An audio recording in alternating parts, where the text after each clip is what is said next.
வணக்கம் நேயர்களே! இது ஷர்மிளா டாக்கீஸ். நான் உங்கள் டாக்டர் ஷர்மிளா. 2 இன்ட்ரஸ்டிங்கான ஒரு விஷயம். ஆனா 2ம் எவ்ளோ கான்ட்ராஸ்ட் அப்படிங்கிறத பாருங்க. 2 முக்கியமான செய்திகள ஊடகங்கள்ல படிக்க முடிஞ்சது. முதல்ல பார்த்தீங்கன்னா, பிரபல நடிகை ஜெயா பச்சன், அதாவது அமிதாப் பச்சனுடைய மனைவி ஜெயா பச்சன். அவங்களுக்கு கிட்டத்தட்ட 75 வயசு ஆகுது. அவங்க பர்கா தத்துக்கு குடுத்த ஒரு இன்டர்வியூல, ஆ என்னுடைய பேத்தி நவ்யாவுக்கு 28 வயசு ஆகுது. என்ன கேட்டா நவ்யாலாம் கல்யாணமே பண்ணிக்க கூடாது அப்படின்னு தான் சொல்லுவேன். எனக்கு மேரேஜ் அப்படிங்கிற இன்ஸ்டிடியூஷன் மேலேயே இப்போ நம்பிக்கை இல்ல. இந்த திருமண சடங்குகள் எல்லாம் தேவையில்லாத ஒண்ணு அப்படின்னு நான் நினைக்கிறேன். இன்னைக்கு இருக்கக்கூடிய பசங்க பார்த்தீங்கன்னா, இந்த ஜென்ஸி கிட்ஸ் எஸ்பெஷலி ரொம்ப ஸ்மார்ட்டா இருக்கிறாங்க. அ அவங்க நல்லா படிக்கிறாங்க, நல்லா கை நிறைய சம்பாதிக்கிறாங்க, ரொம்ப இண்டிபெண்டன்ட்டா இருக்காங்க.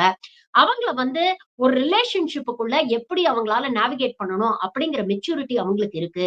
மேரேஜ் அப்படிங்கிற ஒரு லீகல் ஸ்டாம்ப ரிலேஷன்ஷிப் குடுக்க வேண்டிய தேவை இன்னைக்கு இல்ல அப்படின்னு நான் நினைக்கிறேன். அப்படின்னு சொல்லியிருக்கிறாங்க. வழக்கம் போல ஜெயா பச்சனுடைய இந்த கமெண்ட் சங்கிகளிடையே ஒரு பெரிய கொந்தளிப்பை ஏற்படுத்தி இருக்குது.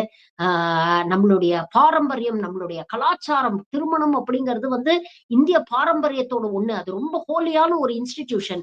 அதை எப்படி நீங்க கொச்சைப்படுத்தலாம், அசிங்கப்படுத்தலாம் அப்படின்னு வழக்கம் போல ஜெயா பச்சன் மீது விழுந்து பிராண்ட ஆரம்பிச்சுட்டாங்க.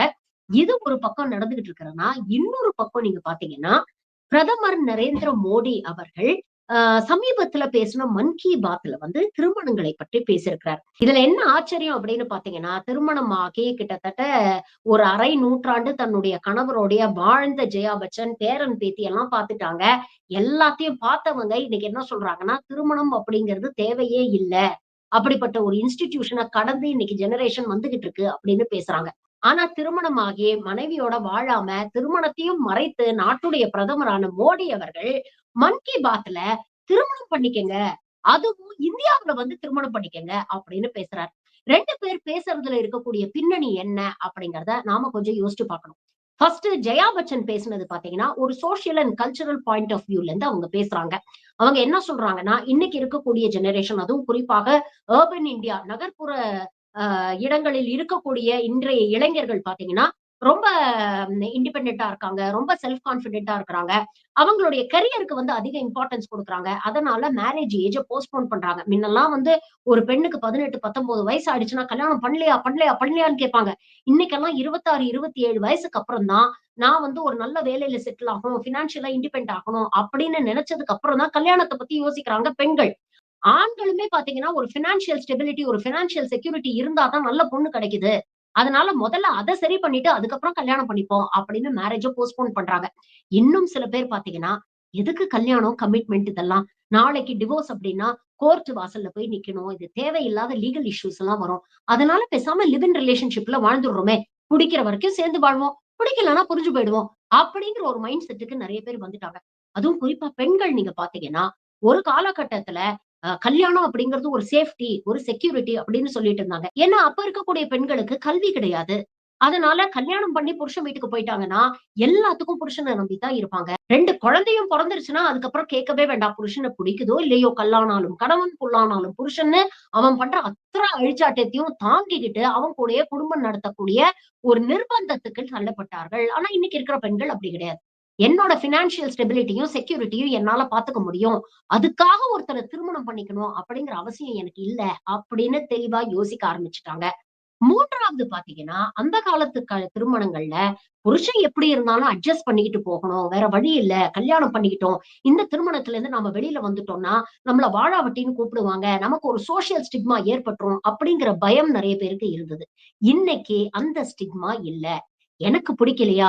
எனக்கு ஒத்து வரலையா? ஒத்து வராத ஒரு கல்யாணத்துல புலம்பிக்கிட்டே வருத்தப்பட்டுக்கிட்டு இருக்கிறத விட, அதுலருந்து பிரிஞ்சு அத கடந்து நான் சந்தோஷமா இருக்க விரும்புறேன். மறுபடியும் என் வாழ்க்கைய அமைச்சுக்க விரும்புறேன். அப்படின்னு நினைக்கக்கூடியவர்களுடைய எண்ணிக்கை இன்னைக்கு அதிகமாயிடுச்சு. அப்படி அதிகமானதுனால தான் இன்னைக்கு டிவோர்ஸ் ரேட்ஸும் அதிகமாயிட்டு இருக்கு. ஒரு பக்கம் டாலரன்ஸ் இல்ல அப்படின்னு நெறைய பேர் சொல்லுவாங்க. ஆனா இன்னொரு பக்கம் எதுக்கு டாலரேட் பண்ணணும்? புடிக்கலன்னா விட்டுட்டு வெளியில நிம்மதியாவாவது இருக்கலாமே! சந்தோஷத்த விட நிம்மதி முக்கியம் அப்படின்னு நினைக்கிற இன்னொரு ஸ்கூல் ஆஃப் தாட் இருக்கு. இது எல்லாத்தையும் மனசுல வச்சுக்கிட்டு தான், ஒருவேளை ஜெயா பச்சன் ஒரு சோசியல், கல்ச்சரல் பாயிண்ட் ஆஃப் வியூல இருந்து இன்னைக்கு இருக்கிற ஜெனரேஷனுக்கு திருமணம் அப்படிங்கிற ஒரு லீகல் ஸ்டாம்ப் தேவையில்ல. அப்படின்னு நினைச்சு இந்த கருத்த சொல்லியிருக்கலாம். இந்த பக்கம் மோடி பேசினதையும் நம்ம பெருசா விமர்சனம் பண்றதுக்கு இல்ல. ஏன்னா, அவரு ஒரு பாலிசி ஸ்டாண்ட் பாயிண்ட் ஆஃப் வியூல இருந்து பேசுறாரு. அதற்கு நம்மளுடைய கல்ச்சர அவர் ஆதாயமா பயன்படுத்திக்கிறாரு அப்படின்னு தான் சொல்லணும். அவர் மன் கி பாத்ல பேசும்பொழுது என்ன சொல்றாரு அப்படின்னு பார்த்தீங்கன்னா, இன்னைக்கு வந்து இந்தியாவுல நடக்கக்கூடிய திருமணங்கள் குறைஞ்சுகிட்டே இருக்கு. இங்க இருக்கக்கூடிய வசதியான அடுத்த ஜெனரேஷன சேர்ந்தவங்க எல்லாம் டெஸ்டினேஷன் வெட்டிங் அப்படின்னு யுகேவையோ, தாய்லாந்தையோ, இல்ல ஜெர்மனியோ, இல்ல பிரான்ஸையோ தேடி ஓடுறாங்க. இப்படி பண்றதுனால இந்தியாவுடைய பொருளாதாரத்துக்கு தான் பாதிப்பு ஏற்படுது. இந்தியாவுல வெட்டிங் இண்டஸ்ட்ரி அப்படிங்கிறது சமீப காலத்துல நல்லா வளர்ந்துகிட்டு வருது. கிட்டத்தட்ட ஒரு ஆண்டுக்கு 10,00,000 கோடி ரெவென்யூ ஜெனரேட் பண்ணுது. நெறைய பேருக்கு வேலை வாய்ப்புகள உருவாக்கி குடுக்குது. இந்தியாவுல இருக்கக்கூடிய மிகப்பெரிய நிலப்பரப்புல எத்தனையோ டெஸ்டினேஷன் ஸ்பாட்ஸ் இருக்கு. டூரிசம் ஸ்பாட்ஸ் இருக்கு. அப்ப அதெல்லாம் நீங்க டெவலப் பண்ணணும். அதெல்லாம் நீங்க எக்ஸ்ப்ளோர் பண்ணணும். அதெல்லாம் உலகத்துக்கு எடுத்து காட்டணும். மற்ற நாடுகளுக்கு போய் திருமணம் செஞ்சுக்கிறத விட, இந்தியாவுல திருமணம் செஞ்சுக்கங்க. இந்தியாவுல இருக்கக்கூடிய நம்ம கலாச்சாரத்தை பின்பற்றக்கூடிய நீங்கள், நம்ம கலாச்சார முறைப்படி திருமணம் செய்து கொள்ளுங்கள். அதுவும் நம்ம நாட்டு மண்லயே திருமணம் செஞ்சுக்கங்க. அப்படிங்கிற ஒரு விஷயத்த சொல்றாரு. இது மூலமாக இங்க இருக்கக்கூடிய எக்கனாமிய டெவலப் பண்ண முடியும் அப்படின்னு சொல்றாரு. இதுவும் நியாயமான ஒரு கருத்தா தான் நம்ம பார்க்க வேண்டியிருக்கு. சோ, ஃபைனலி நீங்க பார்த்தீங்கன்னா, மேரேஜ் அப்படிங்கிற ஒரு இன்ஸ்டிடியூஷன் நமக்கு தேவையா? இன்னைக்கு இருக்கிற ஜெனரேஷனுக்கு மேரேஜ் அப்படிங்கிற ஒரு இன்ஸ்டிடியூஷனே தேவையில்ல. அது ஆப்சலீட் ஆயிடுச்சு அப்படின்னு ஜெயா பச்சன் சொல்ற வாதத்தை ஏத்துக்கிறதா? இல்ல மோடி சொல்ற வாதத்தை ஏத்துக்கிறதா? அப்படின்னு பார்த்தீங்கன்னா, இன்னைக்கு இருக்கக்கூடிய சிச்சுவேஷன்ல மேரேஜ் அப்படிங்கிறது தேவதான். அது இன்னும் ஆப்சலீட் ஆகல.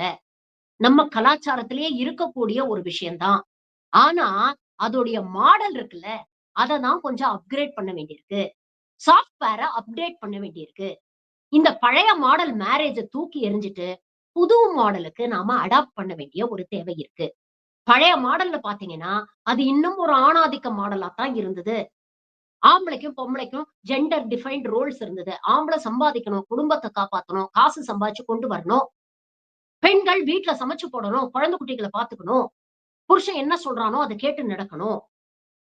இதுதான் ஒரு ஐடியல் மேரேஜா பார்க்கப்பட்டது.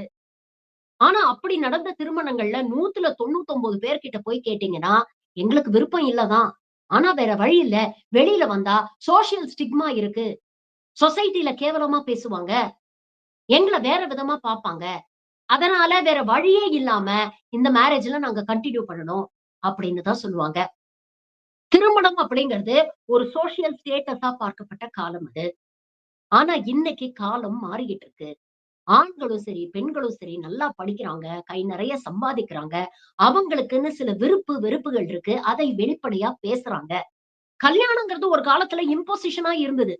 இந்த வயசு வந்தா நீங்க கல்யாணம் பண்ணிக்கணும். இந்த வயசுக்குள்ள குழந்தை குட்டிங்கள பெத்துக்கணும். இந்த வயசுக்குள்ள அவங்களுக்கு கல்யாணம் பண்ணி வைக்கணும். இந்த வயசுக்குள்ள பேரன், பேத்தி பார்க்கணும்.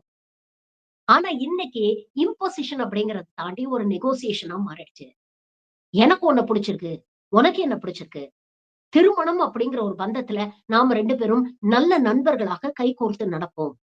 இந்த பயணத்துல உன்னுடைய சுயமரியாதைக்கும், உன்னுடைய விருப்பு வெறுப்புகளுக்கும் நான் எப்படி மதிப்பு குடுக்கிறேனோ, அதே மாரி என்னுடைய விருப்பு வெறுப்புகள், சுயமரியாதைக்கு நீ மதிப்பு குடுக்கணும்.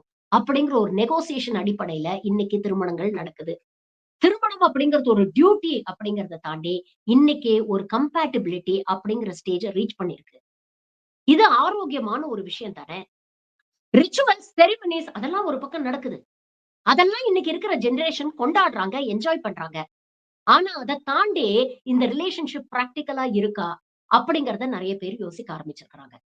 இது ஆரோக்கியமான விஷயம் தான்.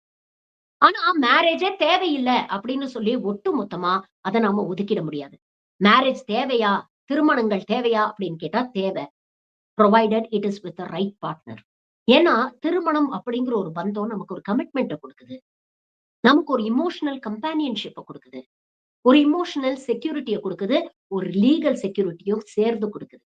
அது மட்டும் இல்ல, நாள பின்ன குழந்தைங்க பொறந்தாங்கன்னா, அவங்களுக்கான ஒரு சேஃப் ஃப்ரேம் வொர்க், ஒரு ஹெல்த்தி ஃப்ரேம் வொர்க், ஒரு ஃபேமிலி அப்படிங்கிற ஒரு ஸ்ட்ரக்சர ஏற்படுத்தி குடுக்குது. இது குழந்தைக வளரும் பொழுது அவங்களுக்கு ஒரு பாசிட்டிவ் என்வைரன்மென்ட்டா அமையுது. மொத்தத்தில் திருமணம் அப்படிங்கிறது ஒரு சரியான பார்ட்னர நாம தேர்ந்தெடுக்கும் பொழுது சோசியல் ஸ்டெபிலிட்டிய குடுக்குது. மேரேஜ் அப்படிங்கிறது ஒரு ஜர்னி. அந்த ஜர்னில எல்லா விஷயங்களும் மாறும். ஆரம்பத்துல பிசிக்கல் காம்போனன்ட் அட்ராக்ஷன் அதிகமாக இருக்கும். காலப்போக்குல அது குறையும் பொழுது, நம்மளுடைய கம்பானியன்ஷிப் அதிகமாகும். அந்த டிரான்சிஷன யாரு ரொம்ப அழகா ஒருத்தர் ஒருத்தர் மதிச்சு, கை கோர்த்துக்கிட்டு நடந்து கடக்குறாங்களோ, அந்த மேரேஜ் எப்பவுமே ஹெல்த்தியா இருக்கும். இதுல நீ 50 நான் 50 அப்படின்னு என்னைக்குமே பிரிச்சு பார்க்க முடியாது. கம்பார்ட்மெண்டலைஸ் பண்ண முடியாது. சில நேரங்கள்ல நாம 30% இருக்கும்பொழுது அவங்க 70% இருப்பாங்க. சில நேரங்கள்ல நாம 70% இருக்கும்பொழுது அவங்க 30% இருப்பாங்க. கூட்டுனா 100% வருதா? அப்படிங்கிறது தான் முக்கியம். மேரேஜ் அப்படிங்கிற அந்த பயணத்த இன்னைக்கு இருக்கக்கூடிய தலைமுறை சரியாக புரிந்து கொண்டிருக்கிறதா? இல்லையா? அப்படிங்கிறத இனி வரும் காலங்கள்ல பொறுத்திருந்து தான் பார்க்கணும். நன்றி. வணக்கம்.